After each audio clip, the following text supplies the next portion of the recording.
good times are good for everybody, right?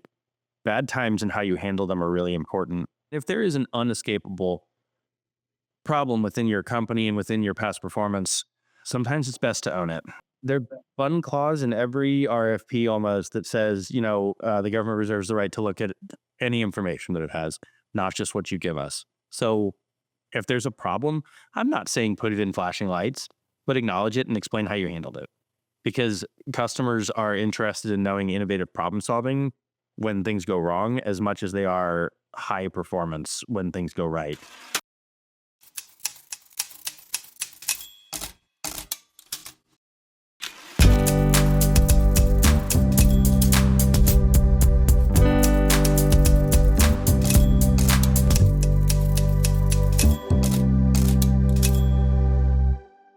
Welcome to VisibleThread's Optimized podcast, Strategic Edge, Navigating Competitive Intelligence in Capture.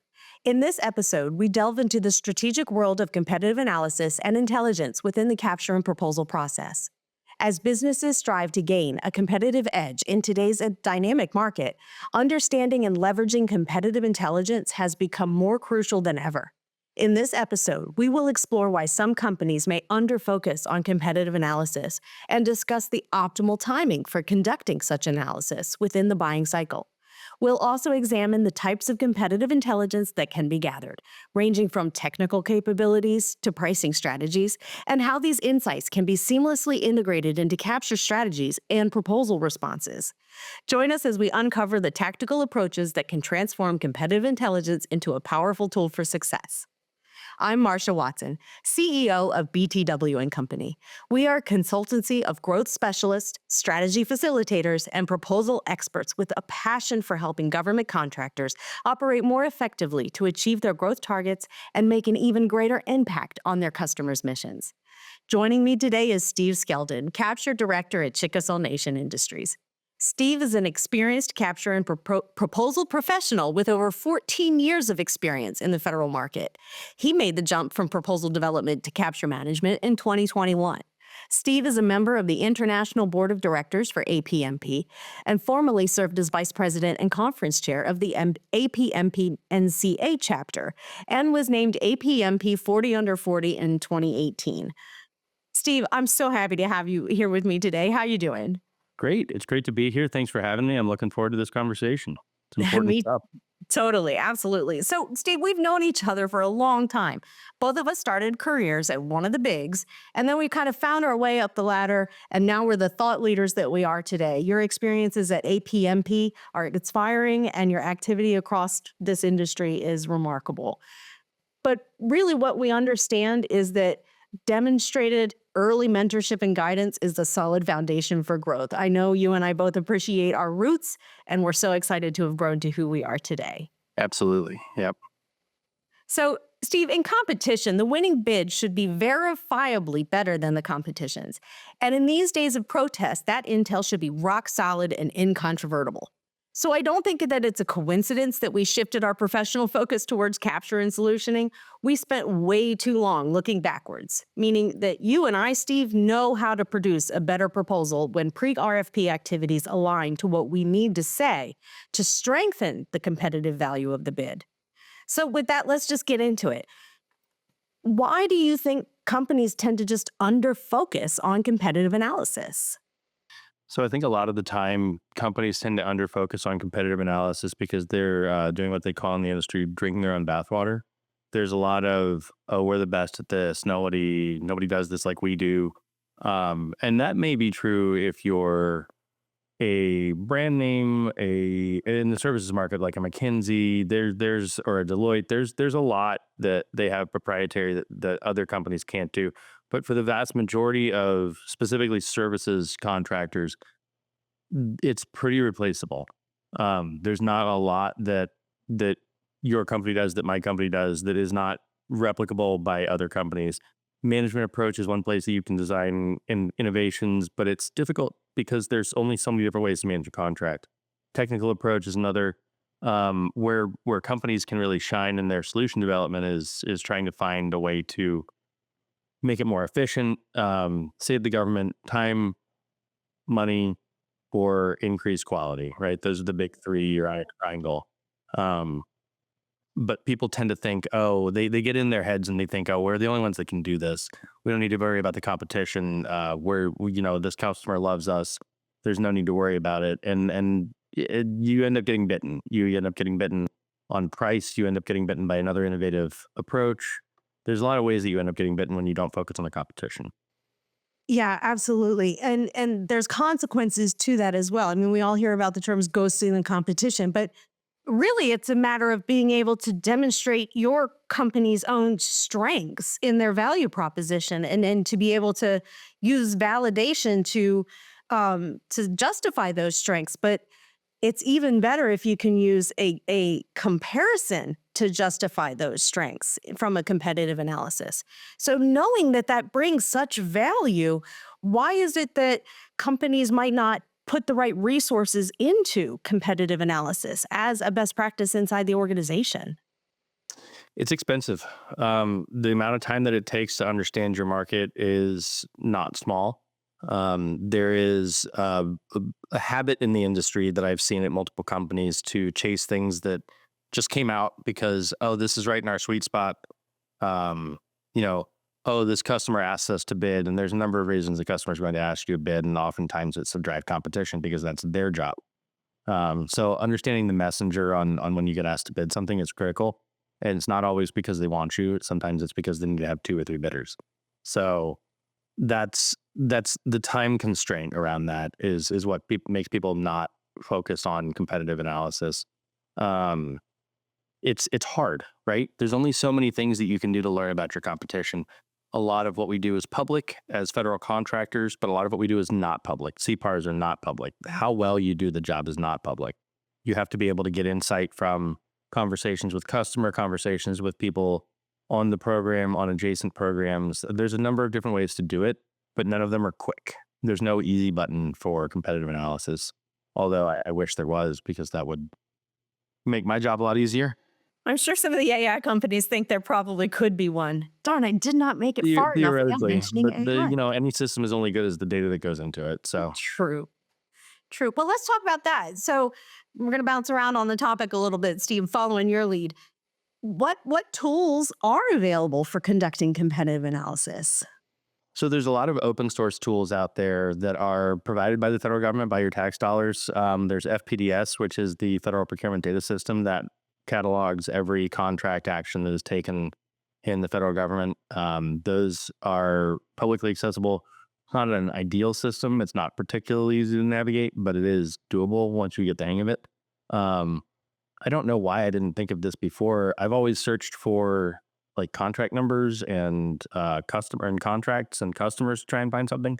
But I had one of my BD guys the other day searching on keyword. And I was like, oh, I don't know why I didn't think about that. But there's different number of different ways that you can do it. It's kind of a 1-bar search for everything in government contracting as far as official contracting actions. Again, it will tell you the details around it, around period of performance, around obligations, around competition type. So you can look at a contract and see, is it full source? Was it sole source? Was it competitive? How many offers? And then there's USA spending, which can give you a little bit more insight on contracts that are, where the funding lines come from, who's obligated, things like that. And that can help you track the money back to where it goes. And that can help you understand where your customer is spending their dollars, whether it's with other. So I work for an 8A, tribal 8A, which is kind of a unique animal in the industry. And what you can do there is you can try and track down what different customers are spending on their 8A dollars through USA spending. And then there's kind of aggregators like a GovWin or a HireGov or a Govini. And my company uses GovWin, and it scrapes all the systems and pulls in all the data, as well as finding customer briefs. What's the word I'm looking for? The procurement forecasts, things Oh, like yeah. that. And then there's SAM.gov, which is the system of record for all non-task order specific contracts in the government. Although that doesn't stop government agencies from not using it. It just is officially what they're supposed to use. There are some agencies that use it exclusively. Army Contracting Command, if you go to their procurement forecast website, will tell you to just go to SAM, and it gives you handily some keywords to search to look for their procurement forecasts. So that's a good way to track down what's coming or where it's coming. But from a competitive analysis perspective, you can also search for companies and look up their SAM records.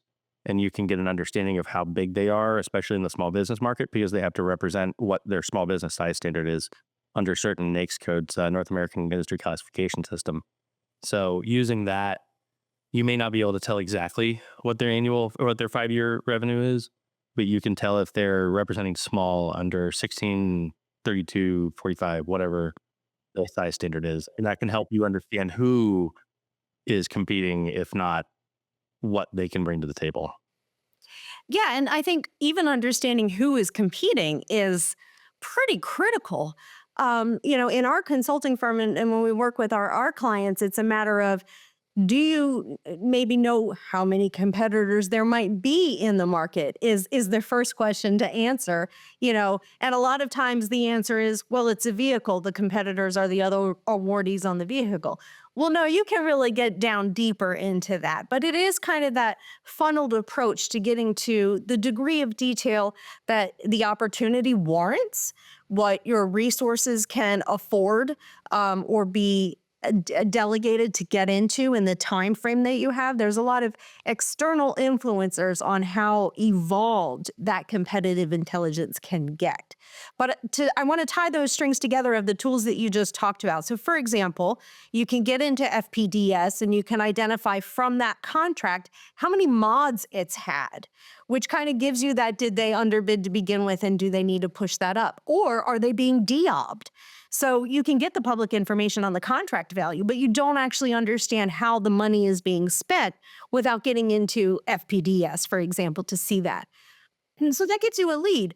So then you take that information over to GovWin, GovTribe, whatever your commercially available tool is, and you can get into the next degree of detail, as you talked about, how many bidders were on the previous solicitation. You can also get into, of the incumbent, who are their subcontractors. So you can start to see not only is that a competition, but again, if you can get into the detail of that company relationship with their subcontractors, you might have other competitors out of that subcontractor pool. And it really is taking a degree of available information and then deductive reasoning, right, into what do I actually need to know? What can I glean and assume? And then, of course, any assumption needs to be validated with continued research. So putting all that in a nice little box and a beautiful bow would be delightful, but we're not always able to get to those great degrees of detail.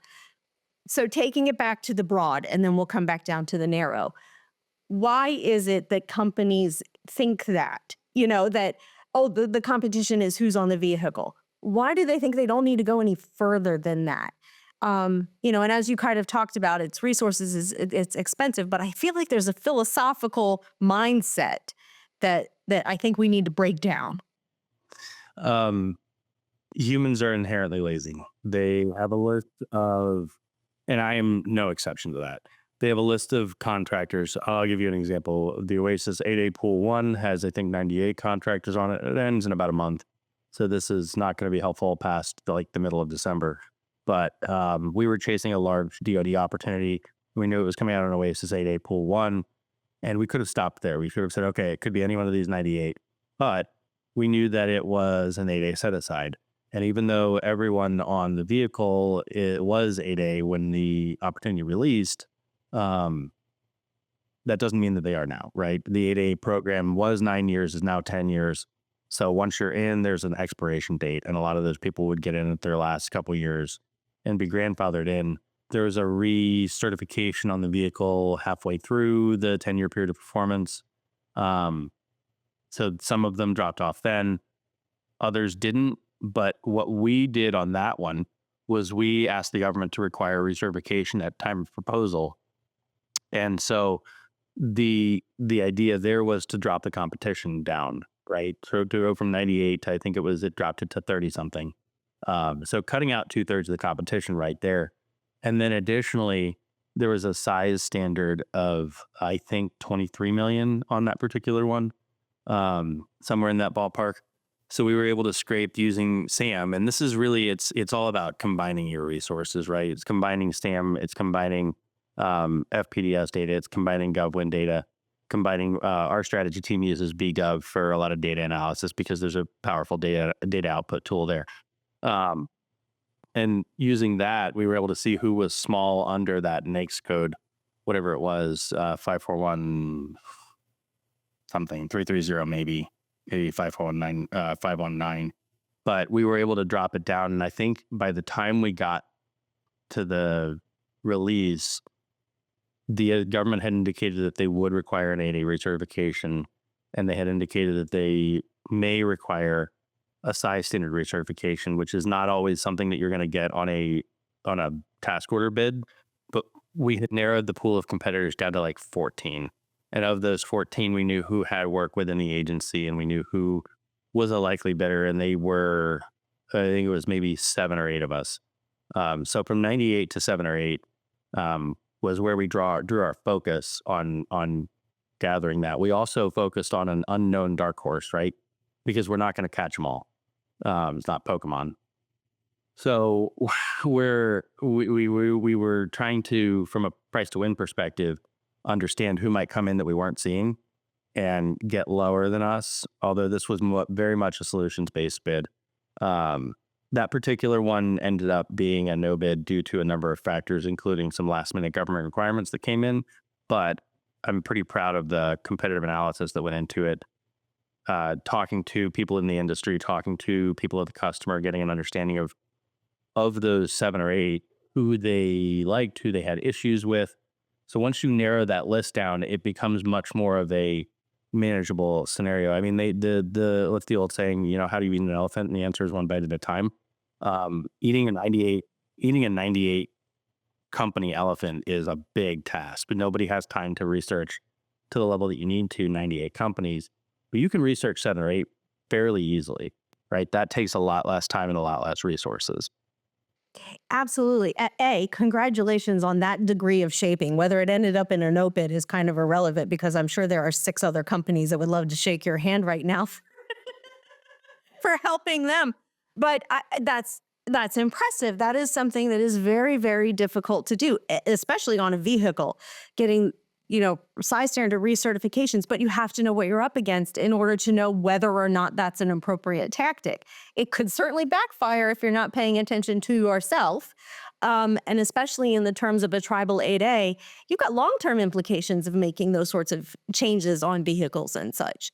So, there's strategy all over the place, short-term and long-term. So let's segue into that long-term a little bit. When you're collecting that intelligence, how are you storing it so that it's reusable in the future, that it's revisitable, revisable, as opposed to redone every time?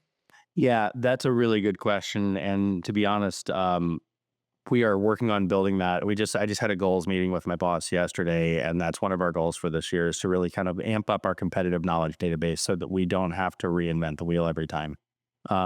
So what we're planning on doing is using our CRM to do that, to store data points about various competitors.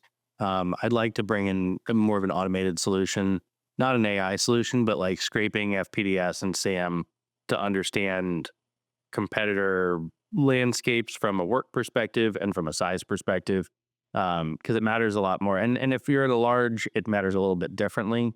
There are only depending on the size of the program and depending on the work, there are only so many competitors that are going to go after some things. If you're PDIT or Lockheed and you're chasing a $800 million task order for the Air Force, right? There's only a few contractors that are going to go after it. And the upside of being a large and the downside of being a large is that a lot more of your business is out there. So it's much easier to do research on a GD than it is on a company incorporated, right? Like there's I don't know the exact number, but I think it's in the hundreds of thousands of registered small businesses out there. And it's insane, but they're not all in your market. And so that's where you can use things like GovWin or Govini, or what was the other one you mentioned? GovTribe. GovTribe. Mm-hmm. To search on their competitive databases to understand, like, where do these people work? Like, where are most of their contract awards? Understanding NAICS codes has been kind of a superpower and really a huge tool for me in competitive research because I don't care if they're doing something in janitorial work if I'm chasing an IT contract. So I can easily scrape out people who aren't in my market just by narrowing it down to the 5415 series of NAICS codes because that's your IT services work. So understanding how NAICS codes work, the each number has a meaning, and understanding kind of how that all comes together is really critical. Absolutely. In the small business market, but it's more critical as you talk about in those IT NAICS because there's a large dollar value NAICS codes. And so a small might not be so small that they don't have the appropriate resources to be able to compete in that field. That's hefty competition in small business in those larger dollar value NAICS codes. Knowing who's there, excuse me, knowing who's on the cusp of outsizing that NAICS code and paying attention to that landscape. Companies are getting bought and sold all the time as well. Like you have to know who's looking out for who. Your competitor might be bought into a larger organization. So M&A really does come into a lot of that competitive analysis when you're looking at those smalls. Also, when you're looking at those larges, when they're not fully integrated yet and they haven't actually combined their companies to get to that affiliated state, that's a hefty competitor right there. And same with the tribal organizations that we're familiar with. They're backed by a lot of corporate resource that you can't take them for granted in that market. So even in that small business market, there are so many nuances to what classification, qualification, degree of maturity those businesses might have, and understanding where your company sits in that rank as well. Absolutely. I mean, for example, we've got, I think our current number is like 17 or 18 LLCs. Some of them are, older and outside the 8A window, and they've been 8A, and we call them mature, or when they get old enough, they get sunsetted. And then we've got growth, which are kind of mid-cycle. And then we've got, what's the new one? New, I guess, is a way to put it. And so we've got companies that have the resourcing and backing of a $500 million a year business that are able to compete under the $12 million size standard. So it's really a force multiplier from our side. And I remember when I was in with larges and other smalls that I didn't love competing against tribals because they could really kind of turn on the gas and get very deep in ways that we couldn't, and bring past performance in from other of their sister companies that we just didn't have the capability to do so. You mentioned sizing out. That's another thing you can do is you can look at, recent awards in the last 3 to 5 years and get a sense of if they're getting ready to size out of a size standard. Because I believe, and Marcia, correct me if I'm wrong, the size standard determination is based on a 5-year average. So if you have a company that won $700 million task order last year, they may not be sized out, but in 3 years they might be, because they're going to be burning, if it's a $500 million task order, assuming a 5-year period of performance, they'll be burning $100 million a year over the next 5 years. And that's only going to tick their average up over the next 5 years.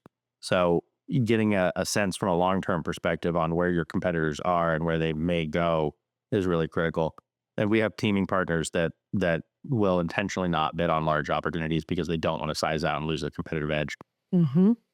The Well, yeah, M&A, that's another consideration for those small businesses. yeah, So getting back into, how are we using that as competitive intelligence? That is a long-term perspective to hold on to. Again, why that research and your archive is what's important to be able to reflect back on those studies and that data that you've collected.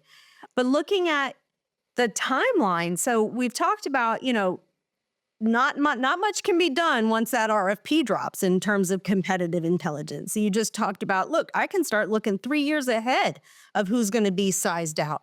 But where do you find, Steve, in the work that you do, without giving away Steve Skeldon's secrets to capture management, but looking at that timeline, where do you find is maybe that ideal lead time to start looking at competitive intelligence? And then how do you break that down during that life cycle to make sure it gets revisited occasionally and continues to be a driver in that capture practice?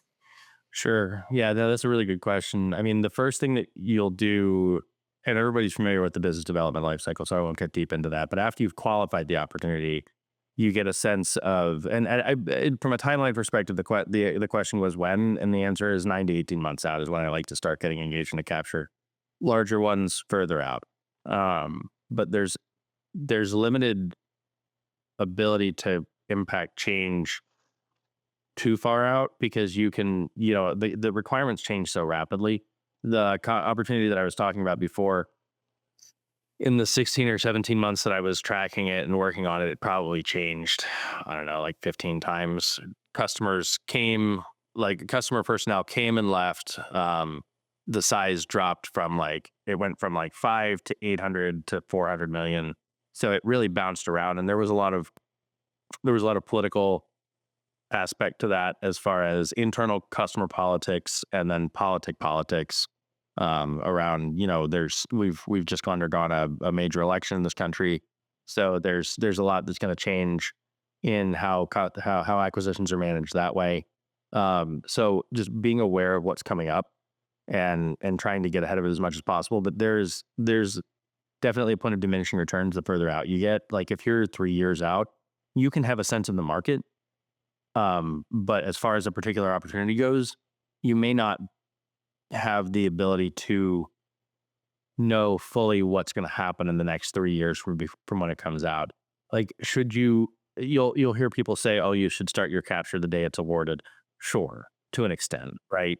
But I'm not going to put full time and focus for 5 years on an opportunity that was awarded yesterday, because it's so much is going to change in the next 5 years that it's just not necessarily worth the time and effort. And there are other it's opportunity cost at that point. There's other things that I could be spending my time on that are nearer term in the next 9 to 18 months that could benefit more from my time and my expertise than things that are 5 years out.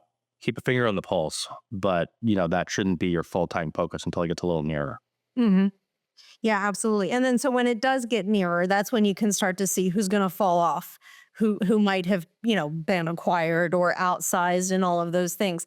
So then when you're really getting into that 9 months out, 6 months out, 3 months out, and you're starting to collect actionable information on your opportunity, on your competitive analysis, let's get into kind of what details and data can we collect from what goes into the proposal, right? So let's start again, big to small, because I kind of like funneling things. It's part of the job. Let's start technical.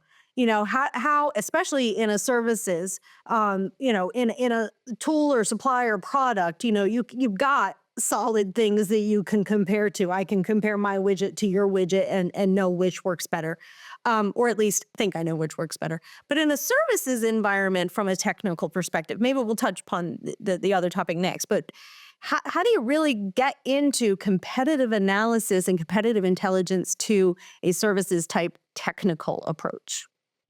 So there's a number of different ways you can back things out of total contract value.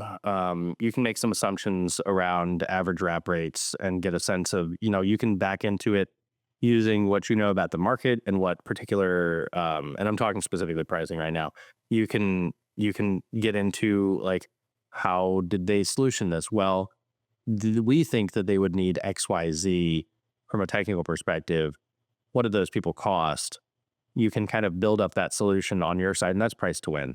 At the end of the day, and it's figuring out kind of what it's not really price to win per se. I'm sure that some of the consultancies out there from a price to win perspective would reach through the microphone and string me right now. But what you can I do is think it's so what I kind of start dubbing it as price to execute. How much is it costing them to perform that contract?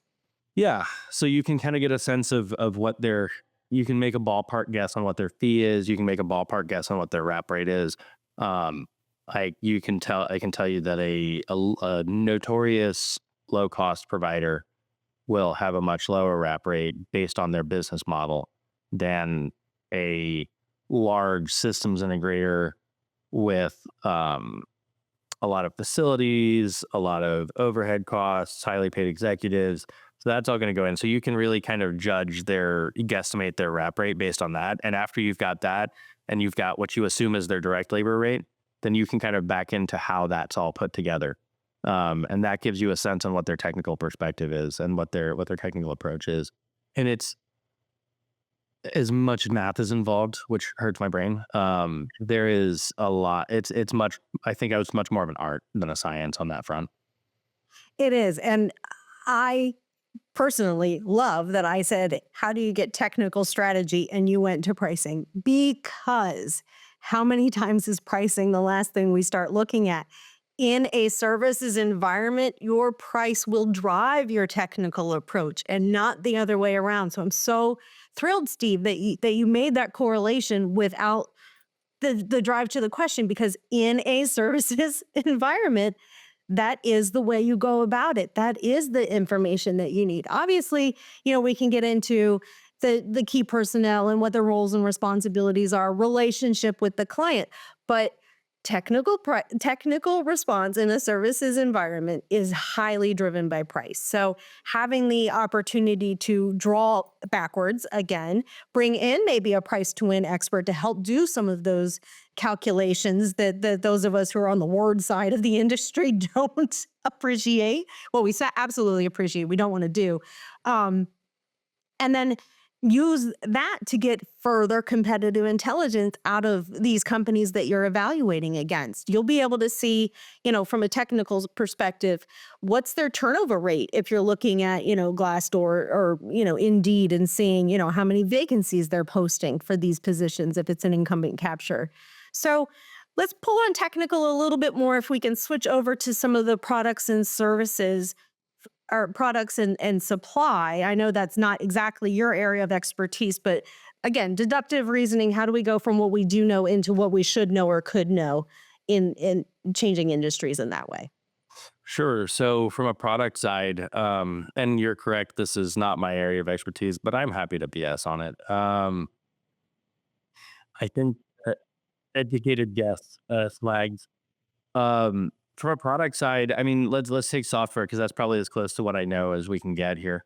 There's different licensing models, so getting an understanding of what the licensing model for a software product is. You don't buy a product anymore, right? You don't buy Microsoft Word. You buy a license to Microsoft Word, and you renew it every year. So understanding what their licensing model is can give you a sense of how much that might cost. And you can use that to kind of back into it. So you've got for sake of argument, for sake of math, a $10 million 10-month contract, and the incumbent has, if it's $10 million, 10 months, so that's $1 million a month.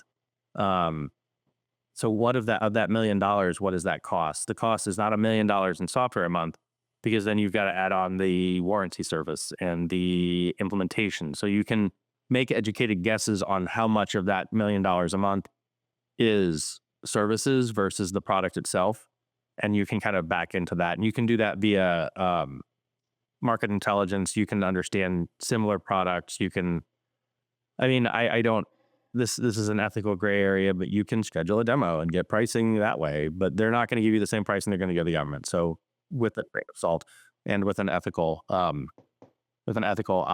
on that, because you want to be cautious about what you're doing and how you're representing yourself in a situation like that. And that's another key piece of competitive intelligence, is the ethics side of it, right? Could I call the company and pretend to be the customer and say, hey, how much would this cost? Sure. But is that ethical? Is that right? No, not at all. So you need to be above board. I try and use open source information as much as I can. You'd be shocked at what people will put online. What the government will put online. We competed on a contract. We did not win it. The government released the the award notice with an unredacted copy of the awarded contract, including claim structure. Ooh, And I wow. downloaded that immediately, and I stuck it in the folder so they couldn't take it off SAM, because once it's out, right? It's the internet. So I was able to back out exactly how we lost. And it was, we had proposed a different labor solution than what they had suggested in the contract and the PWS and the RFP. And the winning bidder, to a T, had gone and put the exact labor solution that the customer had suggested. And they did not do particularly well. I'm not saying we would have done better, but that's how they won it by as much as they did, because they were They went low price, basically technically acceptable on that one.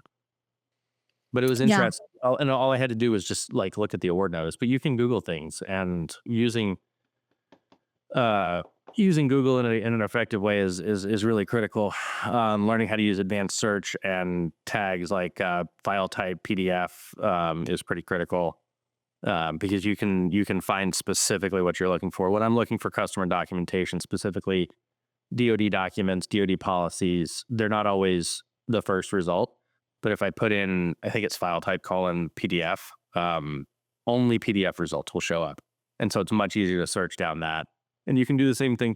Companies will put out way more information than they probably need to out there. If they're a publicly traded company, you can look at their 10K. You can get an understanding of what their filings are. People will brag a lot in press releases and tell you what they're doing and tell you, oh, we have this really innovative solution. Thanks. I appreciate that piece of information. Right? I'm going to file that one away. Can you also post the schematics? No. Right? Yeah. So just don't be afraid to look for what you think. Don't assume it's not there, because it might be.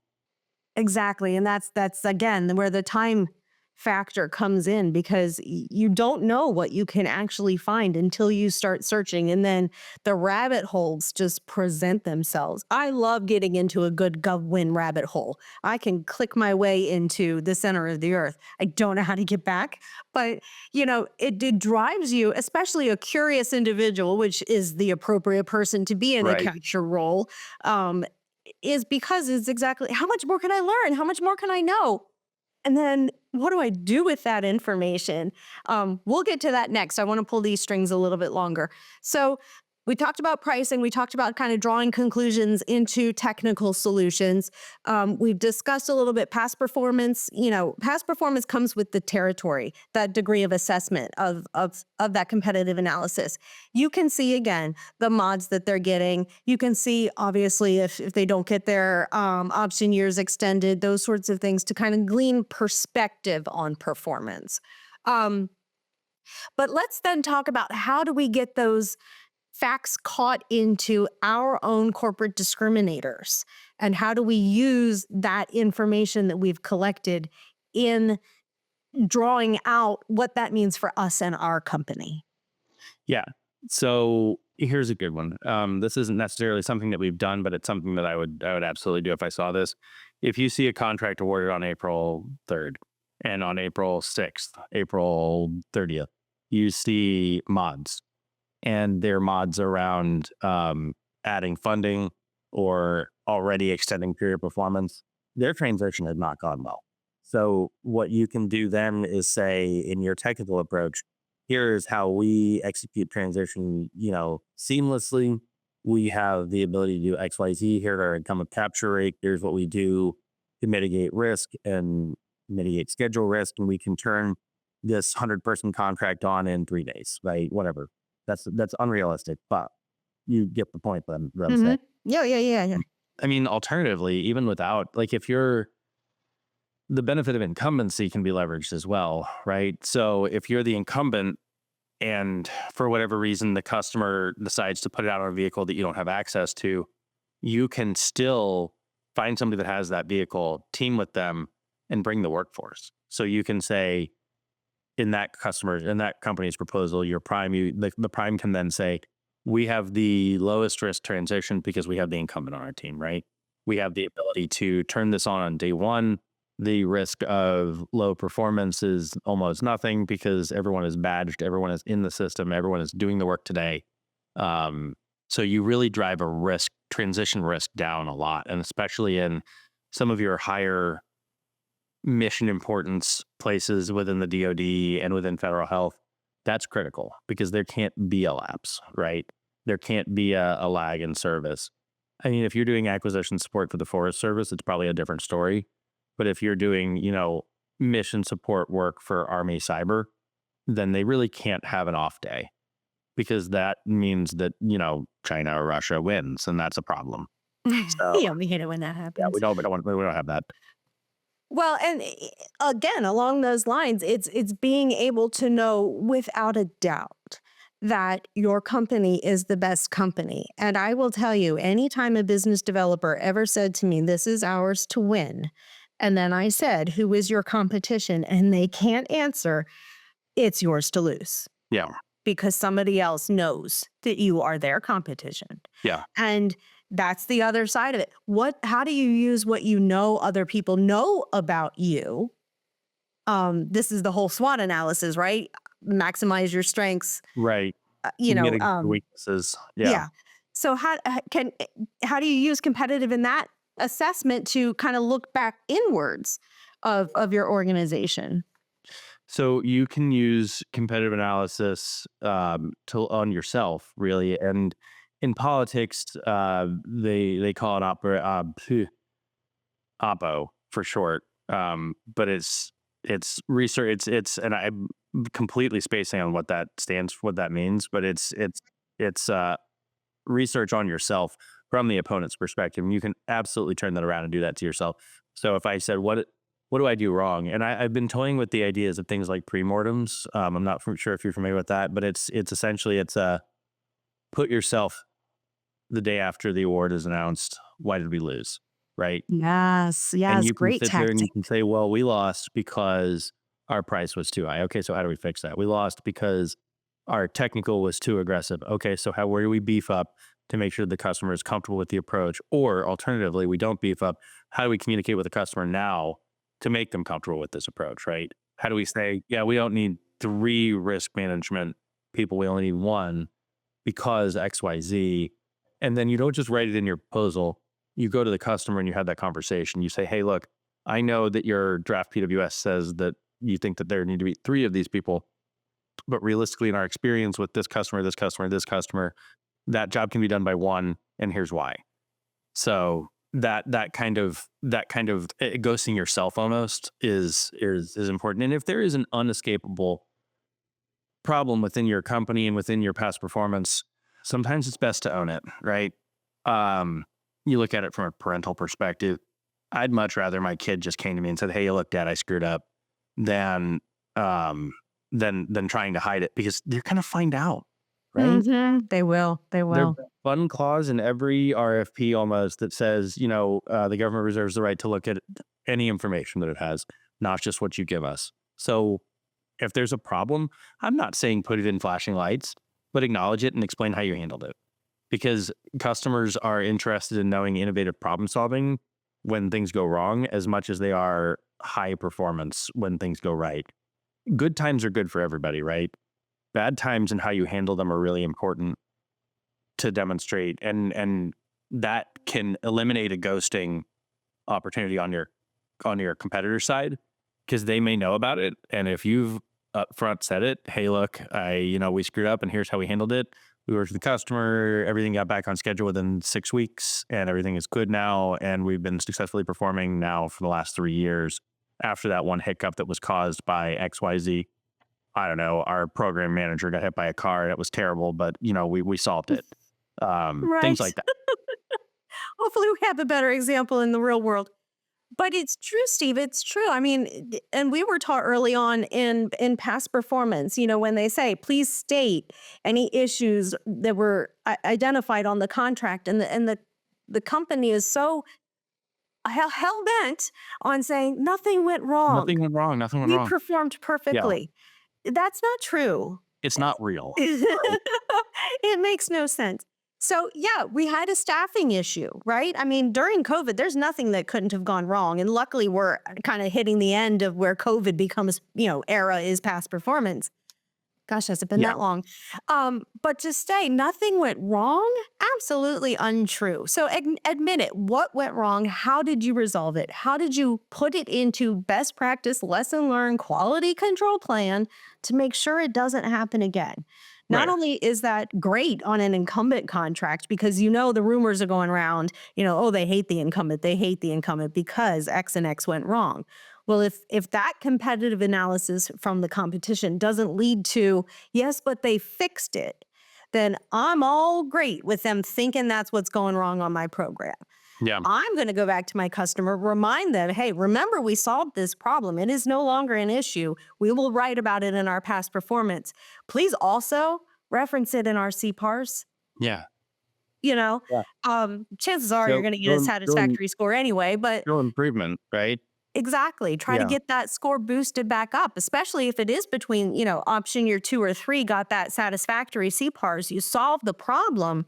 You need that CPARs to come up in those later option years to demonstrate that you've been performing in the way that you have to kind of flip the script on the competition, as it were, as the incumbent. At the end of the day, I think it's really important to remember, and it's easy to forget, that you're dealing with human beings on the other end of the RFP. These are people, they have families and lives just like you do, and they are susceptible to human foibles, and they are also susceptible to human psychology. So showing them the positives, being a little bit vulnerable. Again, I'm not saying put it in bright lights, but like being a little bit vulnerable can mitigate the the hits that your competitors can put on you by acknowledging it, and just remember that they're people, and write to them as though they are people and not some machine and analyzing this. Although that's probably down the pike a little bit. It may be, but as we preach, there will be a person there eventually looking at that proposal. And you're exactly right, Steve. We're all people. We're all very busy. We're all trying to do our very best. But what I'm an advocate for, and every one of these podcasts will probably have this same quote in there, is getting the right people to do the right thing at the right time. And capture intelligence is the right thing to do in competitive bidding. Gathering that intel and then getting it into the proposal. So my eyes go big here because that's a gap in our industry, is the intelligence coming out of the capture team into the proposal team.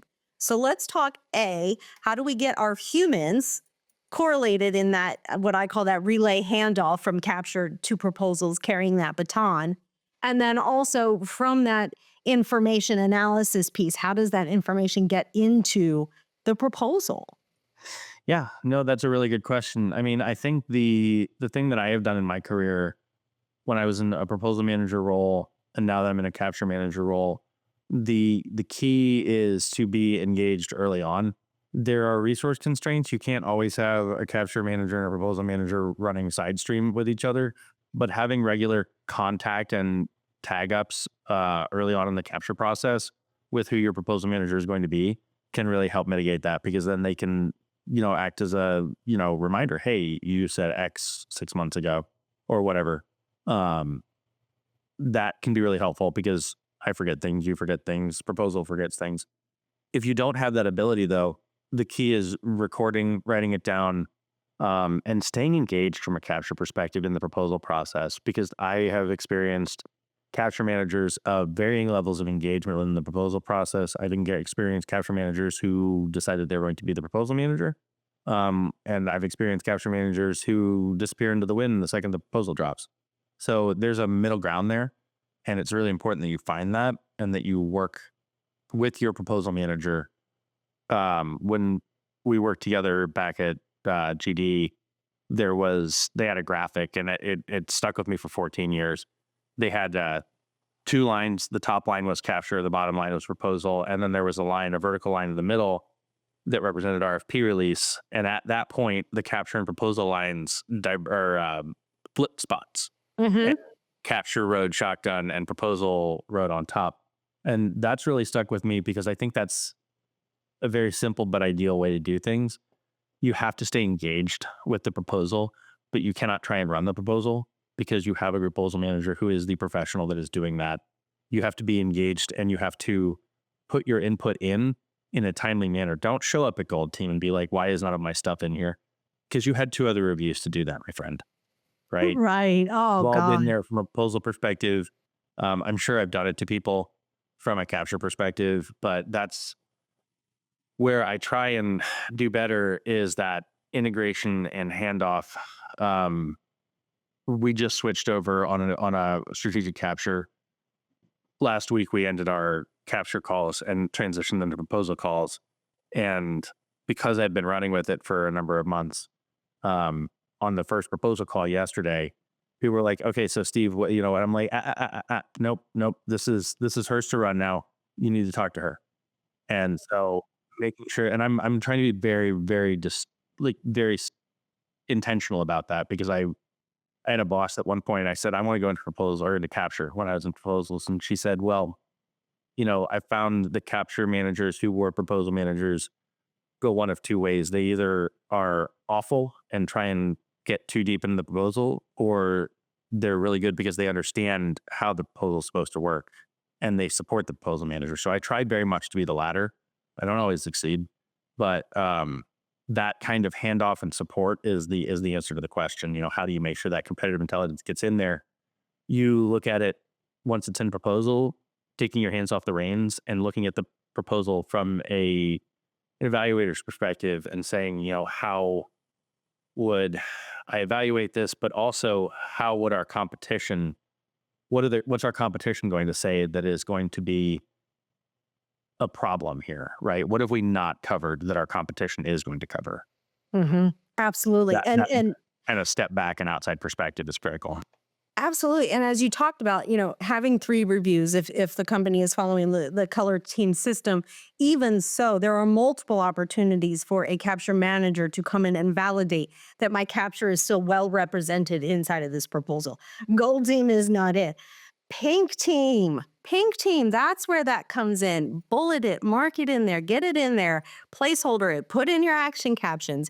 That's where the rest of the proposal content, the actual solution, formulates itself around that competitive intelligence and not the other way around where you're trying to squeeze those square pegs into the round holes of a win theme needs to be in this paragraph, a ghosting needs to be in this paragraph. No, start with the win theme. The win theme is probably a reflection of your competitive analysis to begin with, or your customer intel, one or the other, and then drive the conversation of the proposal using the intelligence of capture and especially that competitive analysis. If you're going to spend the time and the resources to collect the data, use Right. it in the proposal.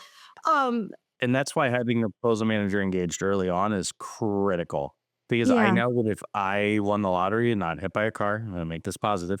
If I won the lottery tomorrow and I disappeared, my proposal manager has the information that she needs to take this across the finish line with all the respective intelligence that they need to incorporate my capture vision into this because Yeah. we've been engaged on all of our capture calls for the last X months. Yeah, that's why I found it so fascinating, Steve, when we started to say that, like, though both of us started almost at the exact same time doing a very similar job with the same leadership and mentorship, taking off in these different directions. Where I am is I want that capture information. I have suffered, and not me, Marcia Watson, but I'm going to talk about our colleagues and our peers and our friends who we just know that we're not getting what we need in order to be as successful as we can be for our employer company. And that's the other part I think that gets missed is we work not just to grow our business, but we work to grow the economy. We work to, we're not trying to put these competitors out of jobs. We're trying to boost them and make them more competitive and expand. I think, and I'm not going to stay on this topic for long, but I think going into the next administration, companies are going to find themselves maybe in a different line of work or not finding that comfort zone that they've always had in their environments, and they're going to go in that one-off over to this company or over to this client, or they're going to go in a different direction using what they already have. So we're not going to have a whole lot of familiarity, I don't think, going into 25, 26 of who's actually in this competitive landscape. I think there's going to be a lot of shifting and readjusting inside the small business and even some of the larges, like refinding their footing based on how these changes take place. Yeah. I Shameless mean, plug goes. the dollars are going to go different places, right? If you're, I'm thumb in the wind, going to say if you're a USDA or an EPA contractor, it's going to be a very lean 4 years if you try and stay with that agency. That's alone. So you're going to take your assistant or advisory and assistant services expertise and you're going to find another customer. So for me, if I'm looking at an ANAS bid in one of my customers that's not one of those agencies, like you said, I need to be prepared for new entrants to the market because if I'm not, I'm going to get my lunch eaten. hmm Yeah, and those new entrants they're gonna come in with innovation. They're going to come in with best practice that they learned from a different yet adaptable environment and assimilate themselves into this new agency. And there's going to be a lot of change. And actually, I'm kind of excited for some of it. Some things do need to be shifted around a little bit, change the status quo, absolutely. But let's not lose the fundamentals of, how the best practice really does lead into that winning proposal.